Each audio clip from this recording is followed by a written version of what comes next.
माननीय सर्वोच्च न्यायालय का फैसला टीईटी अनिवार्य। टीईटी मामले को लेकर माननीय सर्वोच्च न्यायालय का 17 पेज का फैसला 29 मई 2026 को आ चुका है। इस फैसले से भारतवर्ष एवं मध्य प्रदेश के कितने शिक्षक प्रभावित होंगे अथवा इस फैसले से कितने शिक्षकों को शिक्षक पद हेतु अपात्र माना जाएगा, अर्थात कितने शिक्षकों को टीईटी परीक्षा उत्तीर्ण करना अनिवार्य होगा। इसी बात को लेकर शिक्षकों के मन में कुछ सवाल उठ रहे हैं। हम यहाँ उन शिक्षक साथियों के मन में उठ रहे सवालों को उनके संभावित उत्तरों सहित आपके समक्ष प्रस्तुत कर रहे हैं।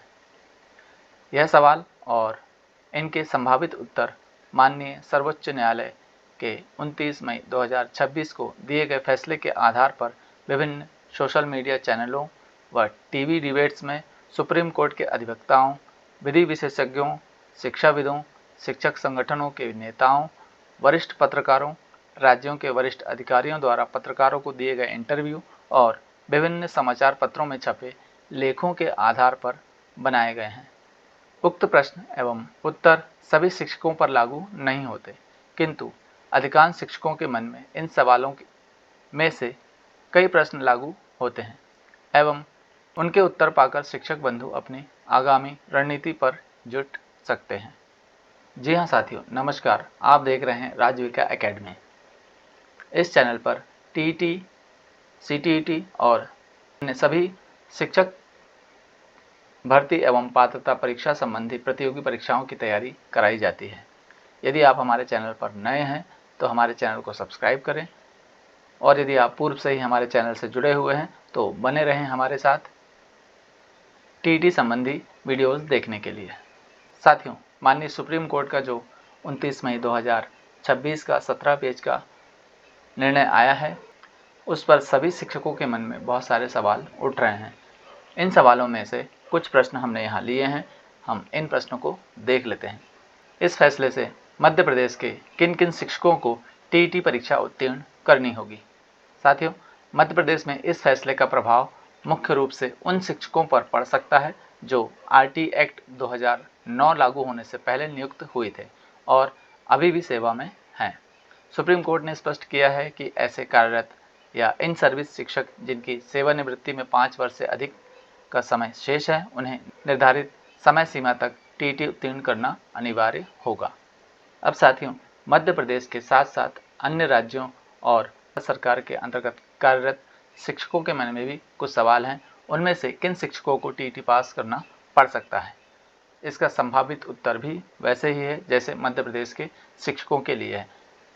सामान्यतः निम्न श्रेणियों के शिक्षक इस दायरे में आ सकते हैं यदि उन्होंने पहले से मान्य टीईटी उत्तीर्ण नहीं किया है। प्राथमिक एवं माध्यमिक स्तर के कार्यरत शिक्षक, ऐसे शिक्षक जो आरटी एक्ट लागू होने से पहले नियुक्त हुए थे, जिनकी नौकरी में अभी 5 वर्ष से अधिक सेवा शेष है और जो भविष्य में पदोन्नति या प्रमोशन चाहते हैं, चाहे उनकी सेवा अवधि कितनी भी बची हो, उन सभी को टीईटी उत्तीर्ण करना अनिवार्य होगा। अब साथियों, एक और सवाल हमारे शिक्षक साथियों के मन में उठ रहा है कि किन शिक्षकों को तत्काल राहत मिल सकती है। तो माननीय सुप्रीम कोर्ट के मूल निर्णय के अनुसार जिन शिक्षकों की सेवानिवृत्ति में 5 वर्ष या उससे कम समय बचा है, उन्हें केवल सेवा जारी रखने के लिए टीईटी पास करना अनिवार्य नहीं माना गया है, लेकिन ऐसे शिक्षक भी पदोन्नति के लिए टीईटी के बिना पात्र नहीं होंगे, अर्थात उन्हें भी टीईटी उत्तीर्ण करना अनिवार्य होगा। अब साथियों, 29 मई 2026 को जो फैसला आया है, उसमें एमपी में अभी अंतिम स्थिति क्यों स्पष्ट नहीं है। तो माननीय सुप्रीम कोर्ट ने सिद्धांत तय कर दिया है, लेकिन मध्य प्रदेश में इसका वास्तविक क्रियान्वयन राज्य सरकार या स्कूल शिक्षा विभाग और लोक शिक्षण संचालनालय डीपीआई तथा संबंधित नियुक्ति नियमों के माध्यम से स्पष्ट होगा।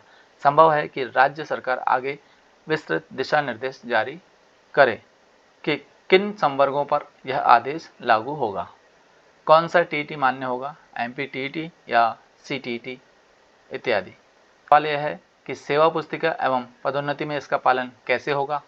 तो इसे हम सरल भाषा में समझ लेते हैं। यदि कोई मध्य प्रदेश का शिक्षक पहले से ही टीईटी पास नहीं है, जो आरटी एक्ट से पहले नियुक्त हुआ है और उसकी नौकरी में अभी 5 वर्ष से अधिक का समय बचा है, तो वर्तमान सुप्रीम कोर्ट के निर्णय के अनुसार उसे 31 अगस्त 2028 तक टीईटी उत्तीर्ण करना पड़ सकता है, अन्यथा उसकी सेवा पर प्रभाव पड़ सकता है।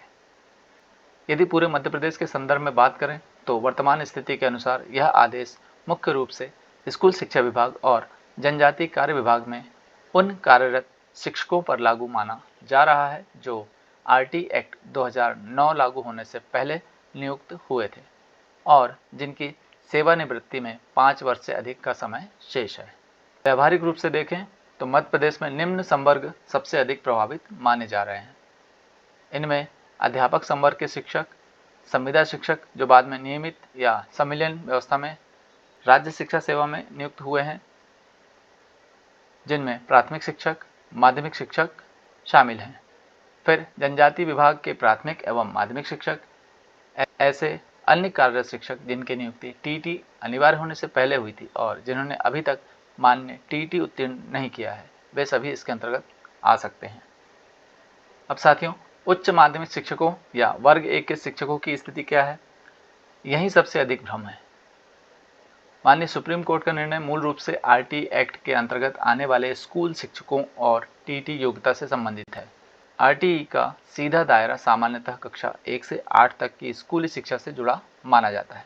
इसलिए कई शिक्षा विशेषज्ञों का मत है कि प्राथमिक और माध्यमिक स्तर के शिक्षक सबसे सीधे प्रभावित होंगे, लेकिन एमपी सरकार द्वारा जारी होने वाले विस्तृत प्रशासनिक आदेशों से ही यह अंतिम स्थिति स्पष्ट होगी।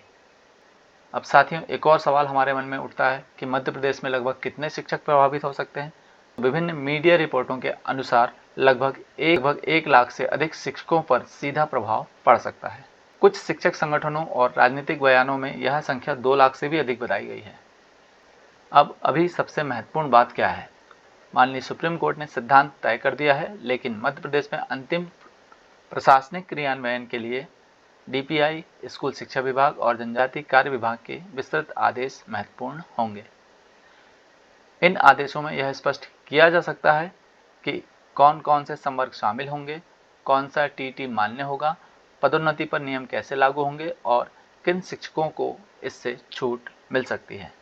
अब बात टीटी की है, पर टीटी किसे माना जाए, क्योंकि मध्य प्रदेश में 2005 से ही व्यापम के माध्यम से संविदा शाला शिक्षक वर्ग 1, 2 और 3 की परीक्षाओं के माध्यम से शिक्षकों की अस्थायी भर्तियां होती रही हैं, जिन्हें बाद में क्रमशः प्राथमिक शिक्षक, माध्यमिक शिक्षक और उच्च माध्यमिक शिक्षक के रूप में 2018 में स्थायी कर दिया गया है। तो क्या इन्हें भी टीईटी परीक्षा उत्तीर्ण करना होगा?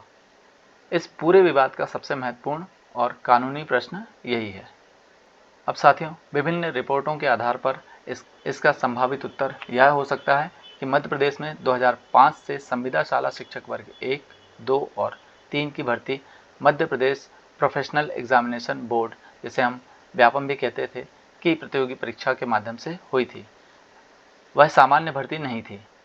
उन भर्ती परीक्षाओं में अभ्यर्थियों की शैक्षणिक योग्यता, मेरिट और चयन प्रक्रिया पहले से ही तय थी। बाद में इन्हीं शिक्षकों का संविलियन या स्थायीकरण होकर वे प्राथमिक, माध्यमिक और उच्च माध्यमिक शिक्षक बने हैं। अब यहीं पर सबसे बड़ा प्रश्न उठता है, क्या व्यापम की भर्ती परीक्षा ही टीईटी मानी जा सकती है? तो इस पर अभी तक सुप्रीम कोर्ट ने अपने फैसले में यह नहीं कहा है कि मध्य प्रदेश की पुरानी व्यापम शिक्षक भर्ती परीक्षा को टीईटी माना जाएगा। कोर्ट ने केवल यह कहा है कि एनसीटीई द्वारा निर्धारित टीचर एलिजिबिलिटी टेस्ट टीईटी की न्यूनतम योग्यता पूरी करनी होगी। इसलिए वर्तमान कानूनी स्थिति में व्यापम की पुरानी संविदा शिक्षक भर्ती परीक्षा टीईटी घोषित नहीं है। टीईटी और भर्ती परीक्षा को अलग अलग माना जा रहा है। सुप्रीम कोर्ट का निर्णय एनसीटीई की टीईटी योग्यता पर आधारित है। एमपी के शिक्षकों की मुख्य दलील क्या है? तो मध्य प्रदेश के शिक्षक संगठन लंबे समय से यही तर्क दे रहे हैं कि वे पहले ही व्यापम की प्रतिस्पर्धी परीक्षा पास करके नियुक्त हुए थे। इनमें से कई शिक्षकों ने 15 से 20 वर्ष की सेवा दे दी है। टीईटी बाद में लागू हुआ, इसलिए टीईटी को पूर्व प्रभाव से लागू नहीं किया जा सकता। और यही दलील रिव्यू पिटीशन में भी विभिन्न राज्यों और शिक्षक संगठनों ने दी थी, लेकिन सुप्रीम कोर्ट ने उसे स्वीकार ही नहीं किया। अब सीधे मध्य प्रदेश सरकार की ओर चलें। क्या मध्य प्रदेश सरकार व्यापम परीक्षा को टीईटी के बराबर मान सकती है? यही अभी सबसे बड़ी अनिश्चितता है। सैद्धांतिक रूप से राज्य सरकार यह तर्क देने की कोशिश कर सकती है कि व्यापम की पुरानी शिक्षक पात्रता या भर्ती परीक्षाएं एनसीटीई के न्यूनतम मानकों के समकक्ष थी, इसलिए कुछ संवर्गों को छूट दी जाए। लेकिन अभी तक ऐसा कोई अंतिम सरकारी आदेश या सुप्रीम कोर्ट का स्पष्ट निर्देश सामने नहीं आया है जो व्यापम की पुरानी संविदा शिक्षक भर्ती परीक्षा को स्वतः टीटी घोषित करता हो। अब वर्तमान स्थिति का सबसे व्यावहारिक निष्कर्ष क्या हो सकता है? आज की तारीख में केवल यह कह देना कि हमने व्यापम की परीक्षा पास की थी इसलिए हमें टीईटी नहीं देना पड़ेगा, कानूनी रूप से सुरक्षित निष्कर्ष नहीं माना जा सकता, क्योंकि सुप्रीम कोर्ट का वर्तमान दृष्टिकोण यह है कि टीटी एक अलग न्यूनतम पात्रता है, केवल भर्ती परीक्षा ही नहीं। इसलिए जब तक मध्य प्रदेश सरकार या एनसीटीई कोई विशेष स्पष्टीकरण जारी नहीं करती तब तक यह मानकर चलना अधिक सुरक्षित है कि जिन शिक्षकों पर आदेश लागू माना जाएगा उनसे मान्य टीईटी योग्यता की अपेक्षा की जा सकती है। अब मध्य प्रदेश में आगे सबसे बड़ा कानूनी विवाद यही बनने वाला है कि क्या व्यापम की पुरानी संविदा शिक्षक भर्ती परीक्षा को टीईटी के समकक्ष माना जाए या नहीं। यदि राज्य सरकार इस मुद्दे पर अलग से स्पष्टीकरण या राहत देती है तो लाखों शिक्षकों की स्थिति बदल सकती है। अभी अंतिम प्रशासनिक व्याख्या आना बाकी है। चलिए ठीक है, किंतु व्यापम परीक्षा उत्तीर्ण करने के बाद कोई शिक्षक बना हो और बाद में उसने सीटीईटी परीक्षा उत्तीर्ण कर ली हो तो क्या वह छूट प्राप्त कर सकेगा? परंतु मध्य प्रदेश में तो सीटीईटी के माध्यम से शिक्षकों की भर्ती नहीं होती, फिर उसकी स्थिति क्या होगी? अब यही वह बिंदु है जहां सीटीईटी और टीईटी की कानूनी व्याख्या महत्वपूर्ण हो जाती है। यदि किसी शिक्षक ने व्यापम की शिक्षक भर्ती परीक्षा पास करके नियुक्ति प्राप्त की और बाद में सेवा के दौरान central teacher eligibility test CTET भी उत्तीर्ण कर लिया तो वर्तमान कानूनी दृष्टि से उसकी स्थिति उन शिक्षकों से काफ़ी मजबूत मानी जा सकती है जिन्होंने आज तक कोई टीईटी या सीटीईटी परीक्षा पास नहीं किया है। कारण यह है कि सुप्रीम कोर्ट का जोर भर्ती किस माध्यम से हुई इस पर नहीं बल्कि एनसीटीई द्वारा निर्धारित टीचर एलिजिबिलिटी क्वालिफिकेशन पर है। कोर्ट बार बार टीटी को एक न्यूनतम पात्रता के रूप में देख रहे हैं। फिर वही बात, लेकिन मध्य प्रदेश में तो भर्ती सीटीईटी से नहीं होती। मध्य प्रदेश में अधिकांश सरकारी शिक्षक भर्तियां ऐतिहासिक रूप से व्यापम या ईएसबी की भर्ती परीक्षाओं से हुई है, सीटीईटी के माध्यम से नहीं। लेकिन यहाँ दो अलग अलग बातें हैं, पहली भर्ती परीक्षा और दूसरी पात्रता परीक्षा। सीटीईटी या टीटी सामान्यतः पात्रता परीक्षा मानी जाती है, भर्ती परीक्षा नहीं। इसलिए यह तर्क कि एमपी में सीटीईटी से भर्ती नहीं होती अपने आप में सीटीईटी को अमान्य नहीं बनाता। अब फिर इससे संबंधित एक और प्रश्न उठता है कि क्या सीटीईटी पास शिक्षक को फिर से एमपी टीटी देना पड़ेगा? यही अभी पूरी स्पष्टता नहीं है। व्यावहारिक रूप से तीन संभावनाएं बनती हैं। स्थिति एक, सीटीईटी को मान्य टीटी माना जाए। यदि मध्य प्रदेश सरकार और एनसीटीई यह मानती है कि सीटीईटी भी टीटी की वैध श्रेणी में आता है तो सीटीईटी पास शिक्षक को अलग से मध्य प्रदेश टीटी देने की आवश्यकता नहीं है। यह सबसे तार्किक व्याख्या मानी जा रही है क्योंकि सीटीईटी स्वयं राष्ट्रीय स्तर की टीचर एलिजिबिलिटी टेस्ट है। अब स्थिति दो देख लेते हैं। केवल राज्य टीईटी को मान्यता दी जाए यदि भविष्य में कोई विशेष प्रशासनिक आदेश यह कहे कि मध्य प्रदेश के कार्यरत शिक्षकों के लिए केवल मध्य प्रदेश टीईटी ही मान्य होगा तब अलग स्थिति बन सकती है। लेकिन अभी तक ऐसा कोई स्पष्ट आदेश व्यापक रूप से सामने नहीं आया है। और स्थिति तीन में क्या होगा? सीटीईटी और मध्य प्रदेश टीईटी दोनों को समकक्ष माना जाए, क्योंकि कई राज्यों में भर्ती नियमों में सीटीईटी और स्टेट टीईटी दोनों स्वीकार किए जाते हैं। इसलिए भविष्य में एमपी सरकार भी यह स्पष्ट कर सकती है कि टीईटी मान्य टीईटी योग्यता इक्वल टू सीटीईटी या एमपी टीईटी। यदि ऐसा हुआ तो सीटीईटी पास शिक्षकों को राहत मिल सकती है। अभी सबसे व्यावहारिक निष्कर्ष कौन सा है? यदि कोई मध्य प्रदेश का शिक्षक व्यापम चयनित है, स्थायी शिक्षक है और उसने बाद में सीटीईटी पास कर लिया है तो उसकी स्थिति उन शिक्षकों से बेहतर मानी जा सकती है जिनके पास कोई टीईटी या सीटीईटी योग्यता नहीं है। लेकिन आज की स्थिति में यह निश्चित रूप से कहना कि सीटीईटी पास है इसलिए सुप्रीम कोर्ट के आदेश से पूरी तरह छूट मिल जाएगी, अभी कानूनी रूप से तय नहीं हुआ है, क्योंकि मध्य प्रदेश सरकार ने अभी तक इस विशेष प्रश्न पर विस्तृत अंतिम स्पष्टीकरण जारी नहीं किया है। जो पदोन्नति प्राप्त शिक्षक हैं उनको टीईटी परीक्षा उत्तीर्ण करना अनिवार्य होगा। यह प्रश्न कानूनी रूप से बहुत महत्वपूर्ण है, क्योंकि मध्य प्रदेश में बड़ी संख्या में ऐसे शिक्षक हैं जो पहले संविदा शाला शिक्षक वर्ग 3 में भर्ती हुए, फिर पदोन्नति पाकर वर्ग 2 या माध्यमिक शिक्षक बने और बाद में वरिष्ठता या पदोन्नति से ही वर्ग 1 या उच्च माध्यमिक शिक्षक तक पहुंच गए, लेकिन उन्होंने कभी भी टीईटी या सीटीईटी उत्तीर्ण नहीं किया है। इस पर वर्तमान सुप्रीम कोर्ट के निर्णय को देखें तो केवल पदोन्नति प्राप्त कर लेना अपने आप में टीईटी से छूट का आधार नहीं माना गया है। कोर्ट ने विशेष रूप से कहा है कि सेवा में बने रहने और पदोन्नति दोनों के लिए टीईटी एक न्यूनतम पात्रता है। यहीं पर मध्य प्रदेश की स्थिति अन्य राज्यों से अलग हो जाती है।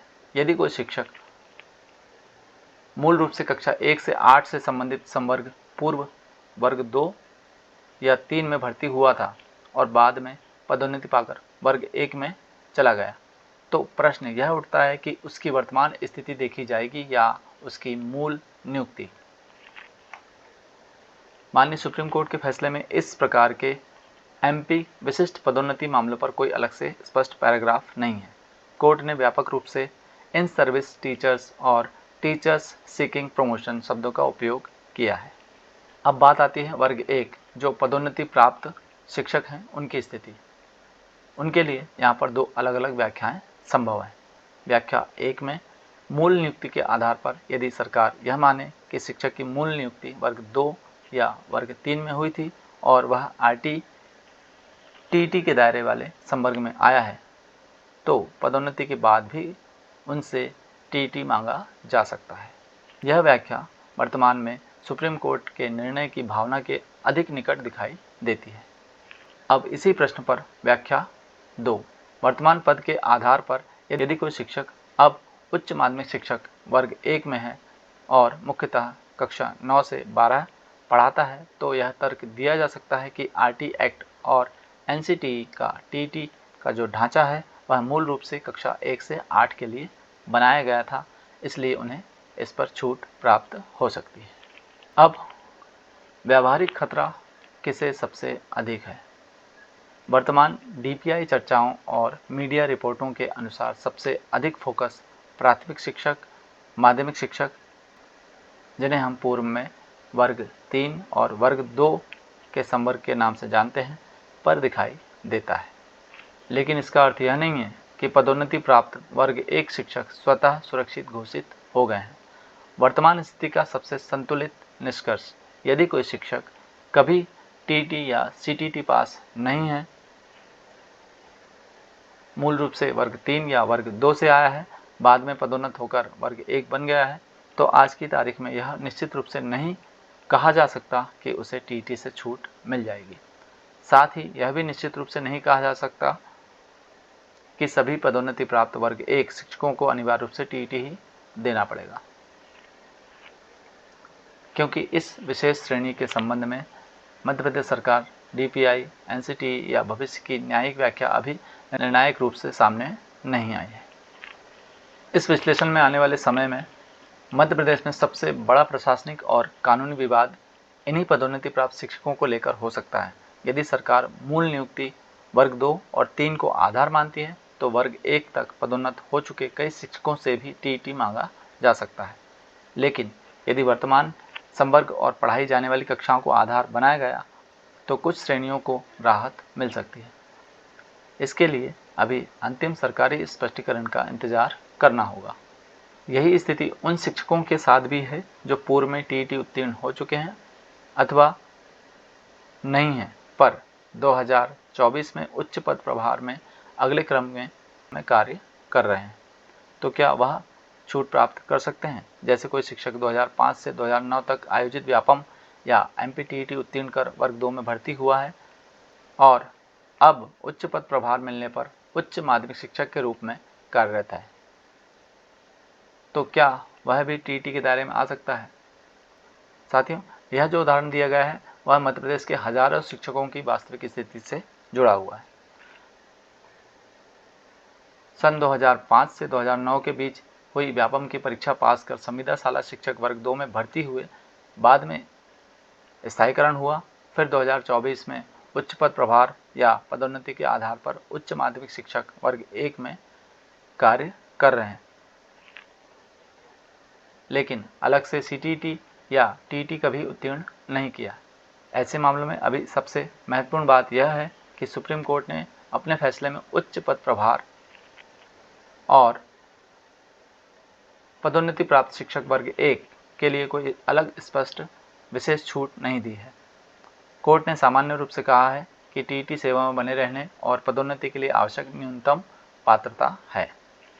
अब सबसे महत्वपूर्ण कानूनी बिंदु, 2005 से 2009 में आयोजित व्यापम या एमपीटीईटी परीक्षा, यदि उस समय की परीक्षा वास्तव में राज्य सरकार द्वारा शिक्षक पात्रता या भर्ती परीक्षा के संयुक्त स्वरूप में आयोजित हुई थी, तो भविष्य में शिक्षक संगठन यह तर्क मजबूत रूप से उठा सकते हैं कि उन्होंने पहले ही राज्य द्वारा निर्धारित पात्रता प्रक्रिया पूरी की थी।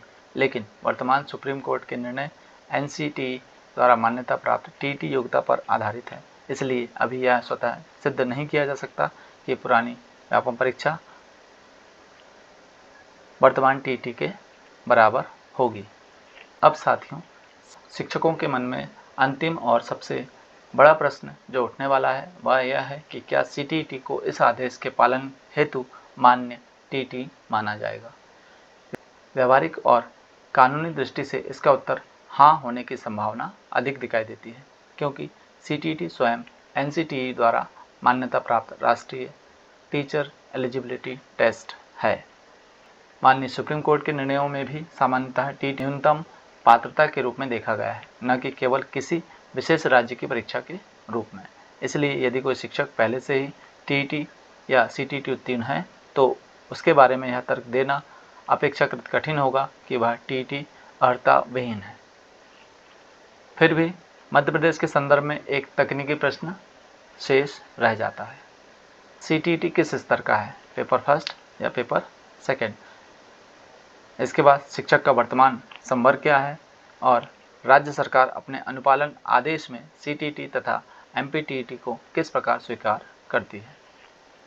लेकिन साथियों, वर्तमान उपलब्ध जानकारी के आधार पर यह कहना अधिक उचित होगा कि जिस शिक्षक ने पहले से ही सीटीटी उत्तीर्ण कर रखा है वह उन शिक्षकों की श्रेणी में नहीं माना जा सकता जिसके लिए सुप्रीम कोर्ट ने टीटी प्राप्त करो अन्यथा सेवा या पदोन्नति प्रभावित होगी वाली समस्या प्रमुख रूप से उठाई है।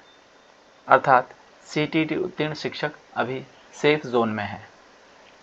तो अभी अंतिम रूप से वर्तमान उपलब्ध कानूनी व्याख्या के आधार पर उसकी स्थिति उन शिक्षकों की तुलना में काफ़ी सुरक्षित दिखाई देती है जिन्होंने ना सीटीटी पास किया है और ना ही कोई अन्य मान्य टीटी। हालांकि अंतिम प्रशासनिक स्पष्टता मध्य प्रदेश सरकार, डीपीआई तथा एनसीटीई के अनुपालन आदेशों से ही आएगी। साथियों, माननीय सुप्रीम कोर्ट ने अंतिम रूप से यह आदेश जारी कर दिया है कि आपको 31 अगस्त 2028 तक टीटी या सीटीटी उत्तीर्ण करना अनिवार्य है। तो हमें सीटीटी और राज्य द्वारा आयोजित टीटी की परीक्षा में शामिल होकर इसे उत्तीर्ण कर लेना ही उचित होगा। शिक्षक साथियों, अभी बहुत अच्छा मौका है। वर्तमान में सीटीटी के फॉर्म भरवाए जा रहे हैं। यदि आप देरी न करते हुए सीटीटी का फॉर्म भरते हैं और इसकी तैयारी करके सीटीटी उत्तीर्ण कर लेते हैं तो आपकी नौकरी सुरक्षित हो सकती है। तो साथियों, MPTET, UPTET, Chhattisgarh TET, Rajasthan TET और अन्य राज्यों की स्टेट टीईटी और सीटीटी की परीक्षा के लिए हमारे चैनल राजविका एकेडमी कनौजे सर को आप सब्सक्राइब कर सकते हैं। तो साथियों, इसी प्रकार के इन्फॉर्मेटिव वीडियोस और सीटीटी परीक्षा की तैयारी की जानकारी के साथ मिलते हैं नेक्स्ट वीडियो में। Thank you. जय हिंद, जय भारत।